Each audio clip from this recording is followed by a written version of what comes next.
I was lying for a very long time because society wasn't ready to hear what I had to say. But I will be honest with you, I was... Thierry Henry, record breaker, history maker, Arsenal's record goal scorer. Throughout my career, I must have been in depression. Did I do something about it? No. But to understand the person that I became, you have to understand what happened early. When I was young, I didn't see a lot of love, affection, hugging. My dad, the first time he took me in his arms, said, "This baby will be an amazing football player." And from that point, I was programmed to succeed. My dad took control of my body, and it was tough. One day, we played a game. I was 13 years old. We won the game 6-0. I scored the 6 goals. But it was always what I didn't do. You miss that control, you miss that cross, you miss that this, you miss that that. And it can make you or break you. I decided it was going to make me. I wasn't scared of failure. You're gonna fail. That's what shapes you. But I was more scared not to please people. Even when you were playing at Arsenal and you were winning golden boots and the Invincibles, you were still trying to please your dad. Yeah. But were you happy? Oof. For so long, you think what you're doing is to please others. Football, money. We have a roof, but then I was about to leave again. My girlfriend, the kids, everybody starts to cry. And for the first time, I realized they were crying for me. Not the football player, not the accolades. And I felt human. If I was watching you, what would I have seen? Me crying almost every day. But it was the young Thierry. What was he crying for?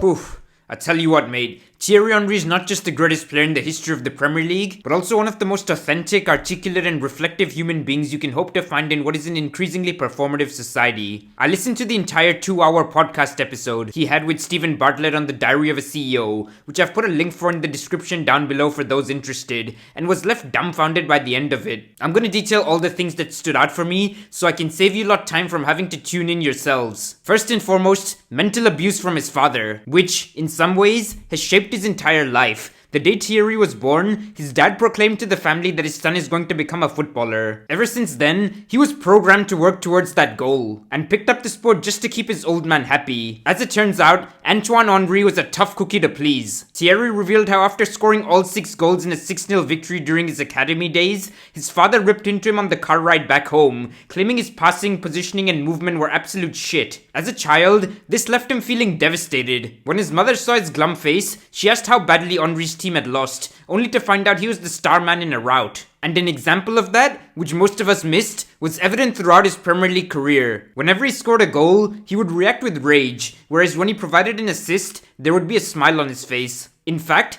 Henry claims the Premier League was easy work for him, but being unable to gain the approval of his father ate him up inside daily. Henry then went on to reveal a chat he had with Gaël Clichy after winning the Premier League as an Invincible in 2004. When the latter asked him what time he'll be arriving for the celebration party later that evening, Henry bluntly responded by saying he won't, because he needs to start preparing for Euro 2004. I mean, fucking hell, man. He's a guy who's already won both the World Cup and Euros at international level, and has just finished a domestic season undefeated, yet he's already thinking about the next competition. For an obsessive individual like that, it should come as no surprise that retirement hit him like a train. Henry said the following: "To tell you the truth, I died after retirement. People say I can still play in my back garden or whatever, but after getting a taste of the highest level, it's just not the same." As I'm sure you're all aware, he went straight into coaching after his playing career, and it was only during the COVID lockdown when Henry realized how fucked up things really were, as he found himself crying every single day for no reason at all. This was the first time in his life he didn't have anything on his plate in terms of tasks, and all of a sudden, his past caught up with him. Thankfully, he was able to connect with what he calls his inner child, and found some level of peace,